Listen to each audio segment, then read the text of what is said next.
Hey everybody, we're going to do February 3rd in the Daily Chronological 1-Year Bible. And I keep saying that lots of different ways. Sorry about that. It's the New Living Translation, and it's called the NLT 1-Year Chronological Study Bible, and it's put out by Tyndale, just in case y'all are just now tuning into this and didn't start at the beginning. I thought I would repeat that.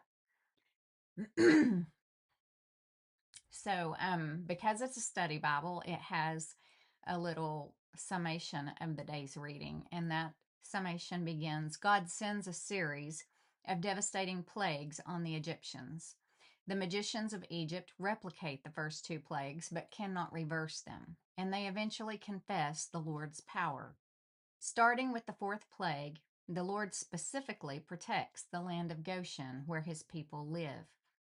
Preceding the seventh plague, God announces that he will make his fame known throughout the whole earth.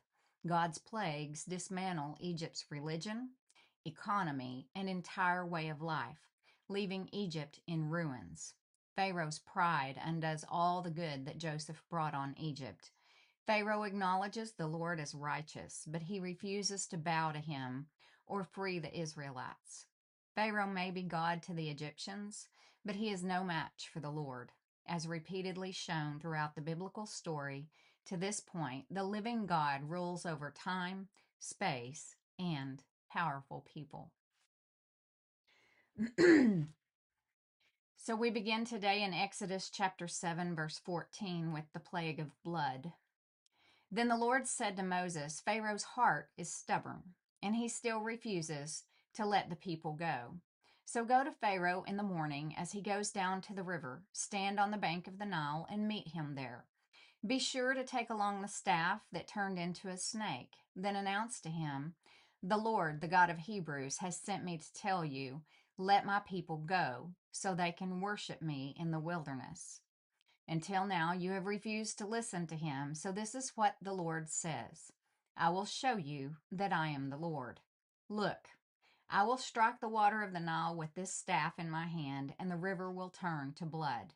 The fish in it will die, and the river will stink. The Egyptians will not be able to drink any water from the Nile. Then the Lord said to Moses, tell Aaron, take your staff and raise your hand over the waters of Egypt. All its rivers, canals, ponds, and all the reservoirs.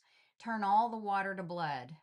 Everywhere in Egypt, the water will turn to blood, even the water stored in wooden bowls and stone pots. So Moses and Aaron did just as the Lord commanded them. As Pharaoh and all of his officials watched, Aaron raised his staff and struck the water of the Nile. Suddenly, the whole river turned to blood. The fish in the river died, and the water became so foul that the Egyptians couldn't drink it. There was blood everywhere throughout the land of Egypt. But again, the magicians of Egypt used their magic, and they too turned water into blood. So Pharaoh's heart remained hard. He refused to listen to Moses and Aaron, just as the Lord had predicted.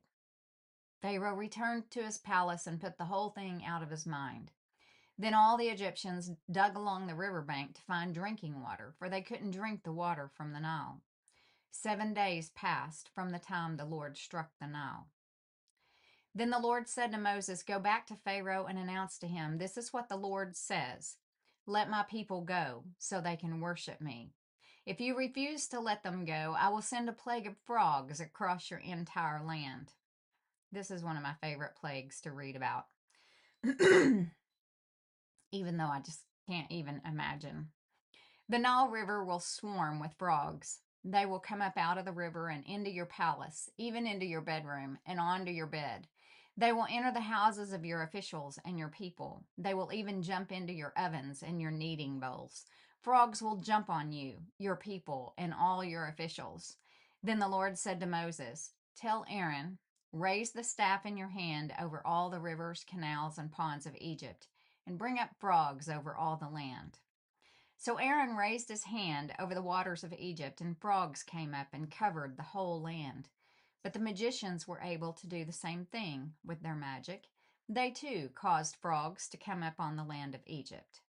Then Pharaoh summoned Moses, and Aaron begged, Plead with the Lord to take the frogs away from me and my people. I will let your people go so they can offer sacrifices to the Lord." "You set the time," Moses replied. This is the part that's my favorite. "You set the time." Moses replied, "You tell me when you want me to pray for you, your officials, and your people. Then you and your houses will be rid of the frogs. They will remain only in the Nile River." He could have said right now, but what does Pharaoh say? He says, "Do it tomorrow. We'll put up with the frogs overnight. Just because, it's a pride thing. I'm going to put up with it until tomorrow, but I want you to pray tomorrow." "All right," Moses replied, "it will be as you have said. Then you will know that there is no one like the Lord our God. The frogs will leave you and your houses, your officials, and your people. They will remain only in the Nile River." So Moses and Aaron left Pharaoh's palace, and Moses cried out to the Lord about the frogs he had inflicted on Pharaoh, and the Lord did just what Moses had predicted. The frogs in the houses, the courtyards, and the fields all died. The Egyptians piled them into great heaps, and a terrible stench filled the land. But when Pharaoh saw that relief had come, he became stubborn. He refused to listen to Moses and Aaron, just as the Lord had predicted. So the Lord said to Moses, "Tell Aaron, raise your staff and strike the ground. The dust will turn into swarms of gnats throughout the land of Egypt." So Moses and Aaron did just as the Lord had commanded them. When Aaron raised his hand and struck the ground with his staff, gnats infested the entire land, covering the Egyptians and their animals. All the dust in the land of Egypt turned into gnats. Pharaoh's magicians tried to do the same thing with their secret arts, but this time they failed, and the gnats covered everyone, people and animals alike.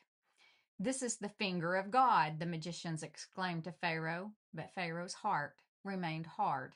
He wouldn't listen to them, just as the Lord had predicted. Then the Lord told Moses, "Get up early in the morning and stand in Pharaoh's way as he goes down to the river. Say to him, 'This is what the Lord says: Let my people go so they can worship me. If you refuse, then I will send swarms of flies on you, your officials, your people, and all the houses. The Egyptian homes will be filled with flies, and the ground will be covered with them. But this time I will spare the region of Goshen, where my people live. No flies will be found there. Then you will know that I am the Lord, and that I am present even in the heart of your land. I will make a clear distinction between my people and your people. This miraculous sign will happen tomorrow." And the Lord did just as he had said. A thick swarm of flies filled Pharaoh's palace and the houses of his officials. The whole land of Egypt was thrown into chaos by the flies. Pharaoh called for Moses and Aaron. "All right, go ahead and offer sacrifices to your God, but do it here in this land." But Moses replied, "That wouldn't be right. The Egyptians detest the sacrifices that we offer to the Lord our God. Look, if we offer our sacrifices here where the Egyptians can see us, they will stone us. We must take a 3-day trip into the wilderness to offer sacrifices to the Lord our God, just as he has commanded us." "All right, go ahead," Pharaoh replied. "I will let you go into the wilderness to offer sacrifices to the Lord your God, but don't go too far away. Now hurry and pray for me." Moses answered, "As soon as I leave you, I will pray to the Lord, and tomorrow the swarms of flies will disappear from you and your officials and all your people. But I am warning you, Pharaoh, don't lie to us again and refuse to let the people go to sacrifice the Lord." So Moses left Pharaoh's palace and pleaded with the Lord to remove all the flies. And the Lord did as Moses asked and caused the swarms of flies to disappear from Pharaoh, his officials, and his people. Not a single fly remained. But Pharaoh again became stubborn and refused to let the people go.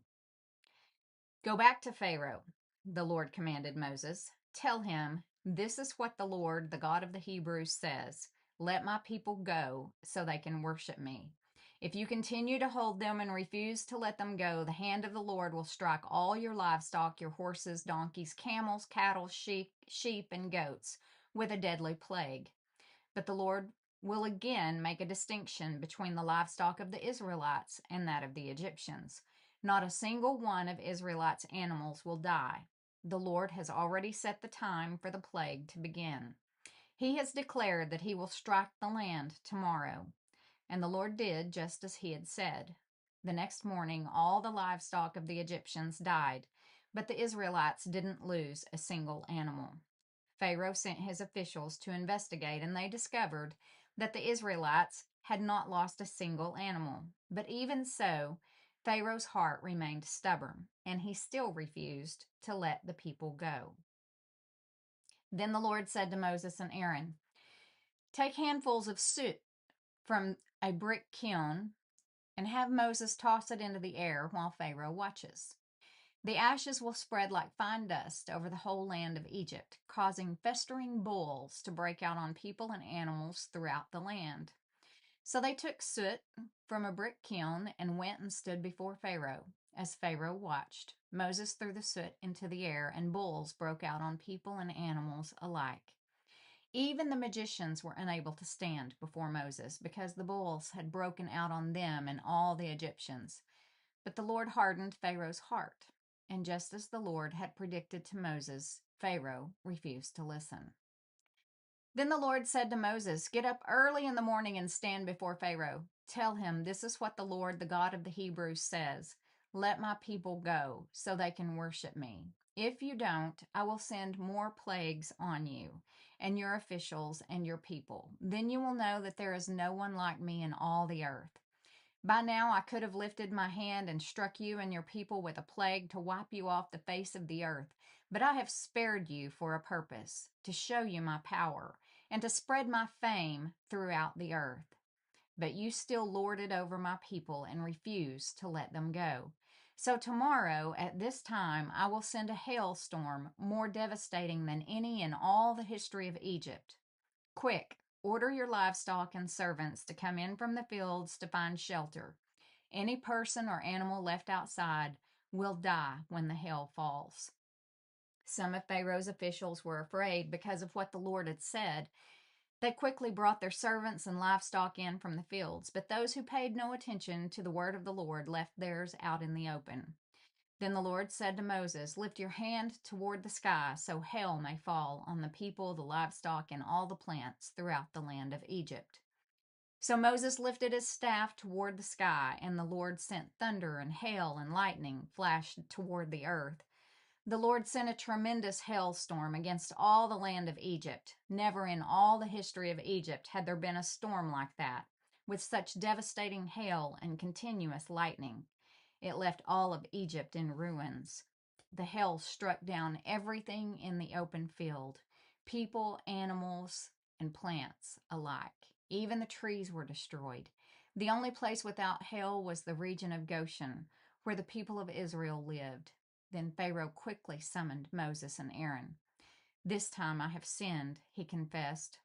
"The Lord is the righteous one, and my people and I are wrong. Please beg the Lord to end this terrifying thunder and hail. We've had enough. I will let you go. You don't need to stay any longer." "All right," Moses replied. "As soon as I leave the city, I will lift my hands and pray to the Lord. Then the thunder and hail will stop, and you will know that the earth belongs to the Lord. But I know that you and your officials still do not fear the Lord." All the flax and barley were ruined by the hail because the barley had formed heads and the flax was budding. But the wheat and the emmer wheat were spared because they had not yet sprouted from the ground.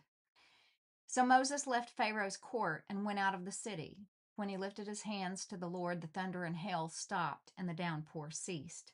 But when Pharaoh saw that the rain, hail, and thunder had stopped, he and his officials sinned again, and Pharaoh again became stubborn. Because his heart was hard, Pharaoh refused to let the people leave, just as the Lord had predicted through Moses. That concludes